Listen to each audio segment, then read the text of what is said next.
Sherlock Holmes, Parte 2, Capítulo 5. Os Anjos Vingadores. Durante toda a noite, passaram por desfiladeiros intrigados e por caminhos irregulares e repletos de pedras. Eles se perderam mais de uma vez. Contudo, o conhecimento interior de Hope sobre as montanhas permitia que eles encontrassem a trilha novamente. Quando a manhã rompeu, um cenário de maravilhosa beleza, embora selvagem, abriu-se diante deles. Em todas as direções, os grandes picos cobertos de neve os cercavam, espreitando sobre seus ombros até o horizonte distante. As paredes rochosas ao lado deles eram tão íngremes que os lariços e os pinheiros pareciam estar suspensos sobre suas cabeças e que precisavam apenas de uma brisa para os derrubar sobre eles. Esse medo não era inteiramente uma ilusão, pois o vale estéril estava repleto de árvores e rochas que haviam caído de forma parecida. Mesmo enquanto eles passavam, uma grande rocha começou a cair, com um barulho rouco que despertou os ecos nas gargantas silenciosas e fez os cavalos cansados partirem em um galope. Enquanto o sol nascia vagarosamente sobre o horizonte ao leste, os topos das montanhas ascendiam, um após o outro, como lanternas em um festival, até ficarem todos rosados e brilhantes. O espetáculo magnífico animou o coração dos 3 fugitivos e os deu uma nova disposição. Em uma corrente selvagem que varreu um barranco, eles pararam e deram água para seus cavalos enquanto tomavam um café da manhã apressado. Lucy e seu pai gostariam de ter descansado mais, porém Jefferson Hope estava inflexível. "Eles estão à nossa procura neste momento", disse. "Tudo depende da nossa velocidade. Uma vez seguros em Carson, poderemos descansar pelo resto de nossas vidas." Durante todo aquele dia lutaram através dos desfiladeiros e ao anoitecer calcularam que estavam a mais de 50 quilômetros de seus inimigos. À noite, escolheram a base de um rochedo, onde as pedras ofereciam alguma proteção contra o vento frio. E amontoados em busca de calor, desfrutaram de algumas horas de sono. Antes do amanhecer, no entanto, eles estavam de pé e em seu caminho mais uma vez. Eles não viram sinais de nenhum perseguidor, e Jefferson Hope começou a pensar que eles estavam razoavelmente fora do alcance da terrível organização cuja inimizade haviam atraído. Mal sabia ele quão longe aquela garra de ferro poderia alcançar, ou quão rápido ela iria se fechar sobre eles para esmagá-los. Por volta da metade do segundo dia de sua fuga, o estoque escasso de suprimentos começou a se esgotar. E isso incomodou pouco o caçador, pois havia animais para caça entre as montanhas, e ele muitas vezes havia dependido de seu rifle para as necessidades da vida. Escolhendo um canto bem protegido, ele juntou alguns galhos secos e fez uma fogueira, na qual seus companheiros podiam se aquecer, pois estavam agora quase 2.000 metros acima do nível do mar, e o ar era amargo e rarefeito. Depois de amarrar os cavalos e despedir-se de Lucy, ele jogou a arma por cima do ombro e partiu em busca de qualquer coisa que a sorte pudesse lançar em seu caminho. Ao olhar para trás, viu o velho e a jovem agachando-se perto do fogo ardente, enquanto os 3 animais permaneciam imóveis ao fundo. Então as pedras os esconderam de sua vista. Caminhou por alguns quilômetros, ravina após a outra, sem sucesso, embora, pelas marcas na casca das árvores e outras indicações, ele julgasse que havia numerosos ursos nas proximidades. Finalmente, após 2 ou 3 horas de busca infrutífera, estava pensando em voltar em desespero, quando, ao olhar para cima, viu uma cena que despertou um sentimento de satisfação em seu coração. Na beira de um pináculo saliente, a cerca de 200 ou 400 metros acima dele, estava uma criatura parecida com uma ovelha, mas armada com um par de chifres gigantescos.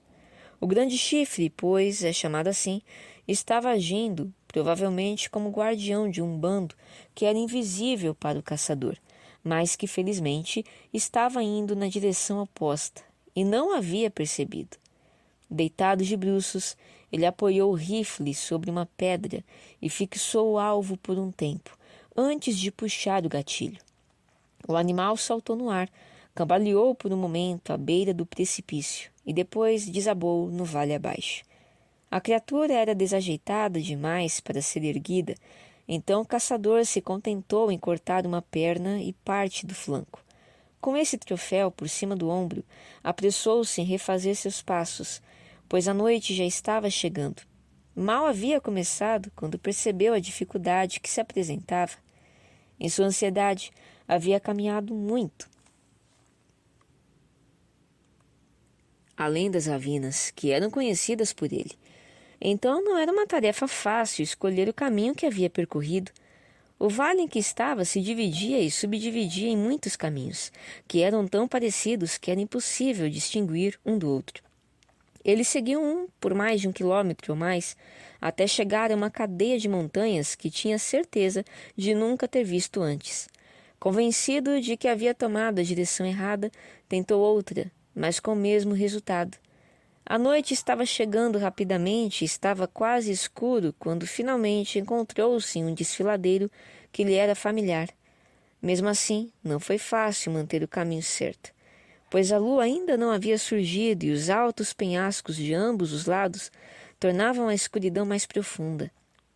Pesando com seu fardo e cansado de seus esforços, ele tropeçava, animando seu coração com o pensamento de que cada passo o aproximava de Lucy, e que ele carregava consigo o suficiente para garantir-lhes comida para o resto de sua jornada.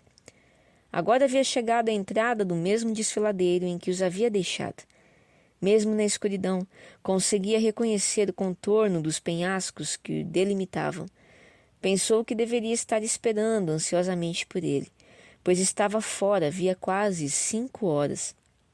Na alegria de seu coração, colocou as mãos na boca e fez o vale ecoar em um alto uivo, como um sinal de que ele estava chegando. Então parou para ouvir uma resposta. Ninguém respondeu ao seu grito, que alcançou as sombrias e silenciosas ravinas, e voltou para ele em incontáveis repetições. Mais uma vez ele gritou, ainda mais alto que antes, e novamente nem mesmo um sussurro voltou dos amigos a quem ele havia deixado tão pouco tempo atrás. Um pavor vago e sem nome tomou conta dele, que correu para a frente freneticamente, deixando cair a preciosa comida em sua agitação. Quando ele fez uma curva, teve a visão completa do local onde o fogo havia sido aceso. Ainda havia uma pilha de cinzas brilhantes ali, mas com certeza não havia sido alimentada desde sua partida. O mesmo silêncio mortal ainda reinava ao seu redor. Com seus medos sendo transformados em convicções, correu. Não havia nenhuma criatura viva ao redor do fogo. Animais, homem, moça, todos haviam ido embora. Estava claro que algum desastre repentino e terrível havia ocorrido durante sua ausência. Um desastre que atingira todos, e ainda assim não havia deixado rastros. Confuso e atordoado por esse golpe, Jefferson Hope sentiu a cabeça girar e teve que se apoiar em seu rifle para não cair. No entanto, ele era essencialmente um homem de ação e rapidamente se recuperou de sua impotência temporária. Aproveitando um pedaço de madeira, um pouco consumida pelo fogo, soprou-a em chamas e continuou com sua ajuda para examinar o pequeno acampamento. O chão estava todo marcado pelos cascos dos cavalos, mostrando que um grande grupo de homens montados havia levado os fugitivos, e a direção de seus rastros provava que haviam voltado para Salt Lake City. Eles haviam carregado seus 2 companheiros com eles? Jefferson Hope quase se convenceu de que deviam ter feito isso, quando seus olhos caíram sobre um objeto que fez cada nervo de seu corpo formigar dentro dele. Um pouco afastado do acampamento, havia um monte de terra avermelhada que com certeza não estava ali antes. Não havia como confundi-la com qualquer coisa que não fosse um túmulo recém-cavado. Quando o jovem caçador se aproximou, percebeu que havia um graveto sobre ele. com uma folha de papel presa no espaço de uma fenda. A inscrição no papel era breve, mas direta. John Ferrier, antigo morador de Salt Lake City, morto em 4 de agosto de 1860. O velho forte, a quem ele havia deixado há tão pouco tempo, estava morto, e esse era todo o seu epitáfio. Jefferson Hope olhou descontroladamente ao redor para ver se havia um segundo túmulo, mas não havia nem sinal. Lucy havia sido levada de volta por seus terríveis perseguidores para cumprir seu destino original, tornando-se mais uma nos haréns do filho do ancião. Quando o jovem percebeu a certeza de seu destino e sua impotência em impedi-lo, desejou que ele também estivesse deitado com o velho fazendeiro em seu último local de descanso silencioso. No entanto, mais uma vez seu ávido espírito abandonou a letargia proveniente do desespero. Se não havia mais nada para ele, poderia pelo menos dedicar sua vida à vingança. Com paciência e perseverança indomáveis, Jefferson Hope também possuía um poder de vingança, que devia ter adquirido com os índios entre os quais ele havia vivido. Enquanto permanecia junto ao fogo extinguido, sentiu que a única coisa que poderia aliviar a sua dor seria uma minuciosa e completa retribuição, proveniente de sua própria mão sobre seus inimigos. Sua vontade forte e energia incansável deveriam, determinou ele, ser dedicadas a esse objetivo. Com o rosto sombrio e pálido, refez os passos até onde havia abandonado a comida, e depois de ter agitado o fogo, cozinhou o suficiente para durar por alguns dias. Com isso, fez um pacote e, cansado como estava, obrigou-se a caminhar de volta pelas montanhas, seguindo a trilha dos anjos vingadores. Durante 5 dias caminhou com os pés machucados e cansados pelos desfiladeiros que havia passado a cavalo. Durante a noite ele se lançava entre as rochas e conseguia algumas horas de sono. Mas antes de o dia nascer, ele já estava em seu caminho novamente. No 6º dia, ele alcançou o cânion da Águia, o ponto onde haviam começado sua malfadada fuga. Dali, ele poderia olhar para a casa dos santos. Desgastado e exausto, ele se apoiou em seu rifle e sacudiu a mão magra ferozmente em direção à silenciosa cidade espalhada abaixo dele. Ao olhar para ela, observou que havia bandeiras em algumas das ruas principais e outros sinais de festa. Ele ainda estava especulando o que isso poderia significar quando ouviu o barulho dos cascos dos cavalos e viu um homem montado indo em sua direção. Conforme ele se aproximava, o caçador o reconheceu como um mormon chamado Cowper, a quem prestou serviços em épocas diferentes. Ele, portanto, abordou-o quando se aproximou dele, com o objetivo de descobrir o destino de Lucy Ferrier. "Eu sou Jefferson Hope", disse. "Você se lembra de mim?" O mormon olhou para ele com espanto, sem disfarçar.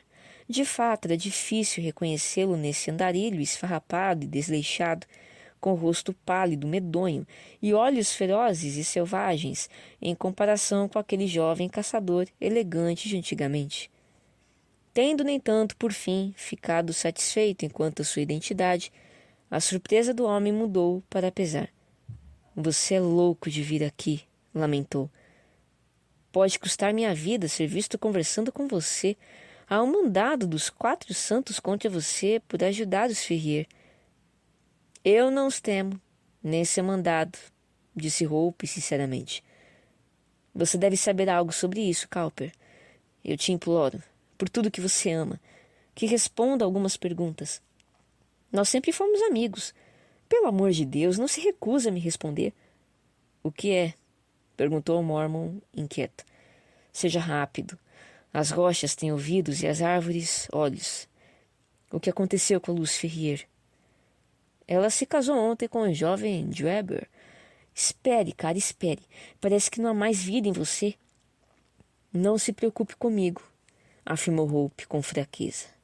Até seus lábios estavam brancos, e ele havia afundado na pedra contra a qual estava debruçado. "Casada, você disse?" "Casou-se ontem." É para isso que servem essas bandeiras no templo. Houve algumas conversas entre o jovem Drebber e o jovem Stangerson sobre qual dos dois deveria recebê-la. Os dois estavam no grupo que o seguiu e Stangerson matou o pai dela, o que parecia lhe dar a preferência. Mas quando eles discutiram com o conselho, os argumentos de Drebber eram os mais fortes. Então o profeta entregou a ele. Entretanto, ninguém a terá por muito tempo, pois eu vi a morte em seu rosto ontem. Ela parece mais um fantasma que uma mulher. Você está indo embora, então? Sim, estou, confirmou Jefferson Hope, que havia levantado de seu assento. Seu rosto poderia ter sido esculpido em mármore, tão séria e rígida era sua expressão, e seus olhos brilhavam com uma luz maligna. Para onde você está indo? Não importa, respondeu, e atirando a arma por cima do ombro, desceu o desfiladeiro e foi para o coração das montanhas, para as cavernas das feras. Entre todos eles não havia ninguém tão feroz e perigoso como ele. A previsão do Mormon foi muito bem cumprida. Se foi a terrível morte de seu pai ou os efeitos do terrível casamento em que ela havia sido forçada, a pobre Lucy nunca levantou a cabeça novamente. Começou a desfinhar de desgosto e morreu em um mês. Seu marido bêbado, que havia se casado com ela, principalmente por causa da propriedade de John Ferrier, não demonstrou nenhum grande pesar por seu luto, mas suas outras esposas choraram por ela e ficaram ao seu lado durante toda a noite anterior ao enterro, como é o costume mormon. Elas se reuniram em torno do esquife nas primeiras horas da manhã, quando, para seu medo e espanto, a porta foi escancarada e um homem de aparência selvagem, castigado pelo tempo, em roupas esfarrapadas, entrou na sala. Sem um olhar ou uma palavra para as mulheres temerosas, ele caminhou até a figura pálida e silenciosa que outrora continha a alma pura de Lucy Ferrier. Inclinando-se sobre ela, pressionou os lábios com reverência sobre sua testa fria, e então, segurando a mão dela, tirou o anel de casamento de seu dedo. Ela não será enterrada com isso, gritou ele, com um grunhido feroz, e antes que um alarme pudesse ser disparado, desceu as escadas e desapareceu. O episódio foi tão estranho e tão breve que os observadores teriam encontrado dificuldades em acreditar nele ou convencer outras pessoas se não fosse pelo fato inegável de que o círculo de ouro que a identificava como uma noiva houvesse desaparecido. Durante alguns meses, Jefferson Hope ficou entre as montanhas vivendo uma vida selvagem e cultivando em seu coração o ávido desejo de vingança que o possuía. Histórias eram contadas na cidade sobre a estranha figura que havia sido vista caminhando pelos subúrbios e que assombrava os caminhos solitários das montanhas. Certa vez, uma bala atravessou a janela de Stangerson e firmou-se na parede, a alguns centímetros dele. Em outra ocasião, quando Drebber passava sob um penhasco, uma grande rocha caiu em sua direção, e ele só escapou de uma morte terrível por ter se jogado no chão. Os dois jovens mormons não conseguiam entender o motivo desses atentados contra suas vidas e diversas vezes guiaram expedições nas montanhas na esperança de capturar ou matar seu inimigo, e sempre sem sucesso. Então eles adotaram a precaução de nunca saírem sozinhos após o anoitecer e de guardarem suas casas. Depois de um tempo, puderam relaxar nessas medidas, pois nada mais foi ouvido sobre seu oponente, e esperavam que o tempo pudesse ter aliviado sua sede de vingança. Longe disso, ela havia aumentado. A mente do caçador tinha uma natureza severa e inflexível, e a ideia de vingança tinha tomado conta dele, e não havia espaço para qualquer outra emoção. Mas era, acima de tudo, prático. E logo percebeu que mesmo sua estrutura de ferro não aguentaria a pressão que estava sendo colocada sobre ele. A exposição e o desejo de uma boa comida o estavam esgotando. Se morresse como um cão entre as montanhas, o que seria de sua vingança? Ainda assim, tal morte o encontraria se persistisse. Ele sentiu que isso seria cair no jogo do inimigo. Então, relutante, retornou para as antigas minas de Nevada, para recuperar sua saúde e juntar dinheiro suficiente para que pudesse atingir seu objetivo sem dificuldades. Sua intenção era se ausentar por no máximo 1 ano. Contudo, uma combinação de imprevistos o impediu de deixar as minas por 5 anos. No entanto, no final desse período, sua memória dos seus erros e sua vontade de vingança estavam tão afiadas quanto naquela noite memorável em que ele ficou ao lado do túmulo de John Ferrier. Disfarçado e com outro nome, retornou a Salt Lake City, sem se importar com o que aconteceria com sua própria vida, desde que obtivesse o que considerava ser justiça. Lá deparou-se com más notícias. Houve uma divisão entre o povo escolhido meses antes, e alguns dos membros mais jovens da igreja haviam se rebelado contra a autoridade dos anciãos. E o resultado tinha sido uma sucessão de certo número de pessoas descontentes, que saíram de Utah e tinham se tornado gentios. Entre eles estavam Drebber e Stangerson, e ninguém sabia para onde tinham ido. Os rumores eram de que Drebber havia conseguido converter uma grande parte de sua propriedade em dinheiro e partido como um homem rico, enquanto seu companheiro Stangerson estava pobre se comparado a ele. No entanto, não havia nenhuma pista sobre seu paradeiro. Muitos homens, ainda que vingativos, teriam abandonado qualquer pensamento de vingança em face de tal dificuldade. Mas Jefferson Hope nunca hesitou. Com a pequena competência que possuía, sustentado por qualquer emprego que pudesse conseguir, ele viajou de cidade em cidade pelos Estados Unidos em busca de seus inimigos. Anos se passaram e seus cabelos pretos se tornaram grisalhos. Entretanto, ele continuou em uma caçada humana, com sua mente completamente voltada para o objetivo a qual havia dedicado toda a sua vida. Por fim, sua perseverança foi recompensada. Foi por nada mais que olhar por uma janela, e aquele olhar lhe disse que Cleveland, em Ohio, estava com os homens que ele procurava. Ele, então, retornou para seu alojamento miserável, com seu plano de vingança totalmente preparado. Aconteceu que Drebber, olhando por sua janela, reconheceu o homem na rua e viu a morte em seus olhos. Então correu para um juiz, acompanhado por Stangerson, que havia se tornado seu assistente particular, e disse a ele que estavam correndo riscos de morte por causa da inveja e do ódio de um antigo rival. Naquela noite, Jefferson Hope foi levado sob custódia e sem conseguir fiança. Ficou detido por algumas semanas. Quando finalmente foi liberado, descobriu que a casa de Drebber estava deserta e que ele e seu assistente haviam partido para a Europa. Novamente, sua vingança havia sido frustrada e novamente seu ódio concentrado o compeliu a continuar sua busca. Entretanto, era necessário ter dinheiro e durante algum tempo ele precisou voltar a trabalhar, guardando cada dólar para sua jornada, que se aproximava. Enfim, quando reuniu dinheiro suficiente para se manter vivo, partiu para a Europa e rastreou seus inimigos de cidade em cidade, formando seu caminho como podia, mas sem alcançar os fugitivos. Quando chegou a São Petersburgo, eles haviam partido para Paris, e quando seguiu até lá, descobriu que eles haviam acabado de partir para Copenhague. A capital dinamarquesa chegou novamente alguns dias atrasado, pois haviam viajado para Londres, onde ele, enfim, conseguiu encontrá-los.